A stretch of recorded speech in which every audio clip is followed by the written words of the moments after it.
সারা দেশের মধ্যে একটা নীরবে বিপ্লব হয়ে গিয়েছে। খেলা যে চেঞ্জ করবো শুধু এটা না, আমরা খেলার নিয়মটাই পাল্টাই দেবো ইনশাআল্লাহ।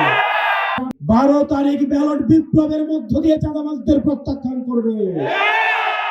আমরা যে বাংলাদেশ গড়ে তুলবো সেই বাংলাদেশ হবে দুর্নীতি মুক্ত বাংলাদেশ। ধানের শীষের মিছিল দিচ্ছে, ফুটবল মার্কার মিছিল দিচ্ছে, তো দিন শেষে গিয়ে মানুষ রিক্সাতে এই ফিল্ডটা মারবে। আপনারা বিজয়ের দ্বার প্রান্তে দাঁড়িয়ে আছেন, আপনারা জানেন না, আপনারা অনুধাবন করতে পারছেন না, জনগণের মধ্যে সারা দেশের মধ্যে একটা নীরবে বিপ্লব হয়ে গিয়েছে। সারাদিন মানুষ ধানের শীষের মিছিল দিচ্ছে, ধানের শীষের মিছিল দিচ্ছে, ফুটবল মার্কার মিছিল দিচ্ছে, কিন্তু দিন শেষে গিয়ে মানুষ রিক্সাতে এই ফিল্ডটা মারবে। মানুষ চাঁদাবাজিতে অতিষ্ঠ। যে লোকটা মদ বিক্রি করে উনিও চায় ওনার ছেলেটা ভালোভাবে একটা ভালো সমাজে গড়ে উঠুক। যেই ছেলেটা চাঁদাবাজি করে, যেই লোকটা টেন্ডারবাজি করে, উনিও চায় ওনার ছেলেটা টেন্ডারবাজ মুক্ত একটা সমাজে গড়ে উঠুক। নবীনগরে এই আওয়াজ ছড়িয়ে গিয়েছে, সারা বাংলাদেশে আওয়াজ ছড়িয়ে গিয়েছে।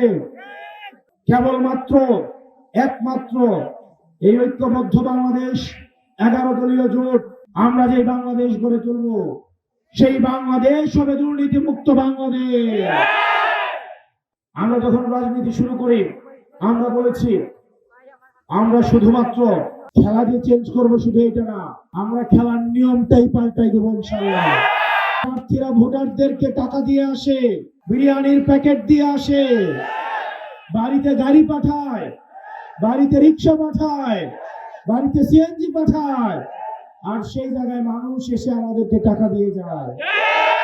নিজের টাকা খরচ করে প্রোগ্রামে আসে মানুষ। এখন আপনারা বুঝতেও পারছেন না খেলা যে এখন কোন লেভেলে চলছে।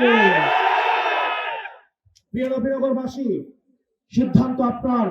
আপনি কি একদিন 500 টাকা 1000 টাকা খেয়ে 5 বছর গোলাম থাকবেন, নাকি একদিন নিজের ভোটাধিকার প্রয়োগ করে 5 বছর মালিক বনে যাবেন? আপনি আশেপাশে দেখবেন অনেকে টাকা পয়সা নিয়ে প্রস্তুতি নিচ্ছে, কালো টাকার ছড়াছড়ি। গত 1.5 বছরে মানুষের চাঁদাবাজি টেন্ডারবাজির টাকাগুলো এখন নির্বাচনে তারা নিয়ে আসছে। আমরা বিশ্বাস রাখতে চাই এই নবীনগরবাসী 12 তারিখ ব্যালট বিপ্লবের মধ্য দিয়ে চাঁদাবাজদের প্রত্যাখ্যান করবে। প্রিয় প্রশাসনের ভাইরা, আপনারা এখানে যারা আছেন, প্রশাসনের অনেকেরা এই তরুণ প্রজন্মের, আপনাদের কাছে আমাদের আস্থা অনেক। গত 3টা নির্বাচনে এসপি কে সাক্ষী রেখে, ওসি কে সাক্ষী রেখে, এসআই কে সাক্ষী রেখে দিনের ভোট রাতে হয়েছে, মরা মানুষ এসে ভোট দিয়ে গিয়েছে। সেটার ফলাফল আপনারা 5 আগস্ট পেয়েছেন।